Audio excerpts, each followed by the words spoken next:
ओम नमो भगवते वासुदेवाय। श्रीमद् भागवत महापुराण प्रथम स्कंध एकादश अध्याय। द्वारका में श्री कृष्ण का राजोचित स्वागत। सूत जी कहते हैं, श्री कृष्ण ने अपने समृद्ध अनर्त देश में पहुंचकर वहां के लोगों की विरह वेदना बहुत कुछ शांत करते हुए अपना श्रेष्ठ पांचजन्य नामक शंख बजाया। भगवान के होठों की लाली से लाल हुआ वह श्वेत वर्ण का शंख बजते ही समय भगवान के होठों की लाली से लाल हुआ वह श्वेत वर्ण का शंख बजते समय उनके कर कमलों में ऐसा शोभायमान हुआ जैसे लाल रंग के कमलों पर बैठकर कोई राजहंस उच्च स्वर से मधुर गान कर रहा हो। भगवान के शंख की वह ध्वनि संसार के भय को भयभीत करने वाली है। उसे सुनकर सारी प्रजा अपने स्वामी श्री कृष्ण के दर्शन की लालसा से नगर के बाहर निकल आई। भगवान श्री कृष्ण आत्माराम है, वे अपने आत्मलाभ से ही सदा सर्वदा पूर्ण काम है। फिर भी जैसे लोग बड़े आदर से भगवान सूर्य को भी दीप दान करते हैं, वैसे ही अनेक प्रकार की भेंटों से प्रजा ने श्री कृष्ण का स्वागत किया। सबके मुख कमल प्रेम से खिल उठे। वे हर्ष गदगद वाणी से सबके सुहृद और संरक्षक भगवान श्री कृष्ण की ठीक वैसी स्तुति करने लगे जैसे बालक अपने पिता से अपनी तोतली बोली में बातें करता है। स्वामिन, हम आपके उन चरण कमलों को सदा सर्वदा प्रणाम करते हैं जो इस संसार में परम कल्याण चाहने वालों के लिए सर्वोत्तम आश्रय है, जिनकी शरण ले लेने पर परम समर्थ काल भी एक बाल तक बांका नहीं कर सकता। विश्व भावन आप ही हमारे माता सुहृद स्वामी और पिता हैं। आप ही हमारे सद्गुरु और परम आराध्य देव हैं। आपके चरणों की सेवा से हम कृतार्थ हो रहे हैं। आप ही हमारा कल्याण करें। आहा, हम आपको पाकर स्नात हो गए, क्योंकि आपके सर्व सौंदर्य सार अनुपम रूप का हम दर्शन करते रहते हैं। कितना सुंदर मुख है, प्रेम पूर्ण मुस्कान से स्निग्ध चितवन। यह दर्शन तो देवताओं के लिए भी दुर्लभ है। कमल नयन श्री कृष्ण, जब आप अपने बंधु बांधवों से मिलने के लिए हस्तिनापुर अथवा मथुरा ब्रजमंडल चले जाते हैं, तब आपके बिना हमारा एक एक क्षण कोटि कोटि वर्षों के समान लंबा हो जाता है। आपके बिना हमारी दशा वैसी हो जाती है जैसे सूर्य के बिना आँखों की। भक्तवत्सल भगवान श्री कृष्ण प्रजा के मुख से ऐसे वचन सुनते हुए और अपनी कृपामयी दृष्टि से उन पर अनुग्रह की वृष्टि करते हुए द्वारका में प्रविष्ट हुए। जैसे नाग अपनी नगरी भोगवती पातालपुरी की रक्षा करते हैं, वैसे ही भगवान की वह द्वारकापुरी भी मधु, भोज, दशार, अर्ह, कुकुर, अंधक और वृष्णिवंशी यादवों से, जिनके पराक्रम की तुलना और किसी से भी नहीं की जा सकती, सुरक्षित थी। वह पुरी समस्त ऋतुओं के संपूर्ण वैभव से संपन्न एवं पवित्र वृक्षों एवं लताओं के कुंजों से युक्त थी। स्थान स्थान पर फलों से पूर्ण उद्यान, पुष्प वाटिकाएं एवं क्रीड़ावन थे। बीच बीच में कमल युक्त सरोवर नगर की शोभा बढ़ा रहे थे। नगर के फाटकों, महल के दरवाजों और सड़कों पर भगवान के स्वागतार्थ बंधनवारें लगाई गई थीं। चारों ओर चित्र विचित्र ध्वजा पताकाएं फहरा रही थी, जिनसे उन स्थानों पर घाम का कोई प्रभाव नहीं पड़ता था। उसके राजमार्ग, अन्य सड़कें, बाजार और चौक झाड़ बुहार कर सुगंधित जल से सींच दिए गए थे और भगवान के स्वागत के लिए बरसाए हुए फल फूल अक्षत अंकुर चारों ओर बिखरे हुए थे। घरों के प्रत्येक द्वार पर दही, अक्षत, फल, ईख, जल से भरे हुए कलश, उपहार की वस्तुएं और धूप दीप आदि सजा दिए गए थे। उदार शिरोमणि वसुदेव, अक्रूर, उग्रसेन, अद्भुत पराक्रमी बलराम, प्रद्युम्न, चारुदेशन और जाबंती नंदन सांब ने जब यह सुना कि हमारे प्रियतम भगवान श्री कृष्ण आ रहे हैं, तब उनके मन में इतना आनंद उमड़ा कि उन लोगों ने अपने सभी आवश्यक कार्य, सोना, बैठना और भोजन आदि छोड़ दिए। प्रेम के आवेग से उनका हृदय उछलने लगा। वे मंगल शकुन के लिए एक गजराज को आगे करके स्वयस्तयन पाठ करते हुए और मांगलिक सामग्रियों से सुसज्जित ब्राह्मणों को साथ लेकर चले। शंख और तुरही आदि बाजे बजने लगे और देवध्वनि होने लगी।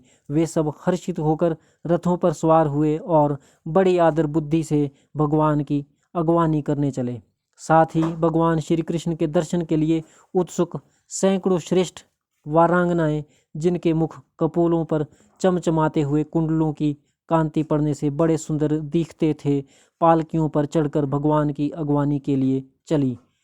बहुत से नट, नाचने वाले, गाने वाले, विरध बखानने वाले, सूत, मागध और वंदीजन भगवान श्री कृष्ण के अद्भुत चरित्रों का गायन करते हुए चले। भगवान श्री कृष्ण ने बंधु बांधवों, नागरिकों और सेवकों से उनकी योग्यता के अनुसार अलग अलग मिलकर सबका सम्मान किया। किसी को सिर झुकाकर प्रणाम किया, किसी को वाणी से अभिवादन किया, किसी को हृदय से लगाया, किसी से हाथ मिलाया, किसी की ओर देखकर मुस्कुरा भर दिया और किसी को केवल प्रेम भरी दृष्टि से देख दिया। जिसकी जो इच्छा थी उसे वही वरदान दिया। इस प्रकार चांडाल पर्यंत सबको संतुष्ट करके गुरुजन, सपत्नीक, ब्राह्मण और वृद्धों का तथा दूसरे लोगों का भी आशीर्वाद ग्रहण करते एवं वंदीजनों से विरुदावली सुनते हुए सबके साथ भगवान श्री कृष्ण ने नगर में प्रवेश किया।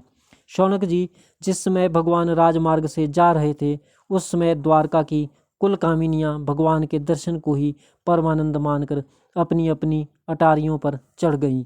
भगवान का वक्षस्थल मूर्तिमान सौंदर्य लक्ष्मी का निवास स्थान है। उनका मुखारविंद नेत्रों के द्वारा पान करने के लिए सौंदर्य सुधा से भरा हुआ पात्र है। उनकी भुजाएं लोकपालों को भी शक्ति देने वाली हैं। उनके चरण कमल भक्त परमहंसों के आश्रय हैं। उनके अंग अंग शोभा के धाम है। भगवान की इस छवि को द्वारकावासी नित्य निरंतर निहारते रहते हैं, फिर भी उनकी आंखें एक क्षण के लिए भी तृप्त नहीं होती। द्वारका के राजपथ पर भगवान श्री कृष्ण के ऊपर श्वेत वर्ण का छत्र तना हुआ था। श्वेत चंवर डुलाए जा रहे थे। चारों ओर से पुष्पों की वर्षा हो रही थी। वे पीतांबर और वनमाला धारण किए हुए थे। इस समय वे ऐसे शोभायमान हुए मानो श्याम मेघ एक ही साथ सूर्य, चंद्रमा, इंद्रधनुष और बिजली से शोभायमान हो। भगवान सबसे पहले अपने माता पिता के महल में गए। वहाँ उन्होंने बड़े आनंद से देवकी आदि सातों माताओं को चरण पर सिर रखकर प्रणाम किया और माताओं ने उन्हें अपने हृदय से लगाकर गोद में बैठा लिया। स्नेह के कारण उनके स्तनों से दूध की धारा बहने लगी। उनका हृदय हर्ष से विह्वल हो गया और वे आनंद के आंसुओं से उनका अभिषेक करने लगी। माताओं से आज्ञा लेकर वे अपने समस्त भोग सामग्रियों से संपन्न सर्वश्रेष्ठ भवन में गए। उसमें 16,000 पत्नियों के अलग अलग महल थे। अपने प्राणनाथ भगवान श्री कृष्ण को बहुत दिन बाहर रहने के बाद घर आया देखकर रानियों के हृदय में बड़ा आनंद हुआ। उन्हें अपने निकट देखकर वे एकाएक ध्यान छोड़कर उठ खड़ी हुई। उन्होंने केवल आसन को ही नहीं बल्कि उन नियमों को भी त्याग दिया जिन्हें उन्होंने पति के प्रवासी होने पर ग्रहण किया था। उस समय उनके मुख और नेत्रों में लज्जा छा गई। भगवान के प्रति उनका भाव बड़ा ही गंभीर था। उन्होंने पहले मन ही मन, फिर नेत्रों के द्वारा और तत्पश्चात पुत्रों के बहाने शरीर से उनका आलिंगन किया। शौनक जी उस समय उनके नेत्रों में जो प्रेम के आंसू छलक आए थे, उन्हें संकोचवश उन्होंने बहुत रोका। फिर भी विवशता के कारण वे ढलक ही गए। यद्यपि भगवान श्री कृष्ण एकांत में सर्वदा ही उनके पास रहते थे, तथापि उनके चरण कमल उन्हें पद पद पर नए नए जान पड़ते।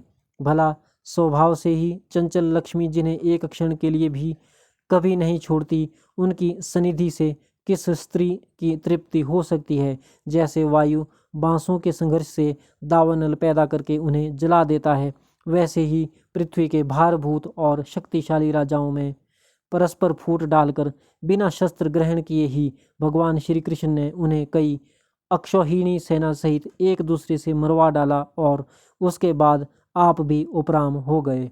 साक्षात परमेश्वर ही अपनी लीला से इस मनुष्य लोक में अवतीर्ण हुए थे और सहस्त्रों रमणी रत्नों में रहकर उन्होंने साधारण मनुष्य की तरह क्रीड़ा की।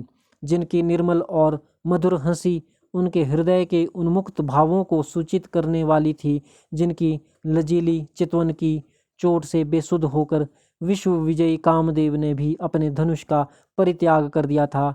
वे कमनीय कामिनियाँ अपने काम विलासों से जिनके मन में तनिक भी क्षोभ नहीं पैदा कर सकी, उन असंग भगवान श्री कृष्ण को संसार के लोग अपने ही समान कर्म करते देखकर आसक्त मनुष्य समझते हैं।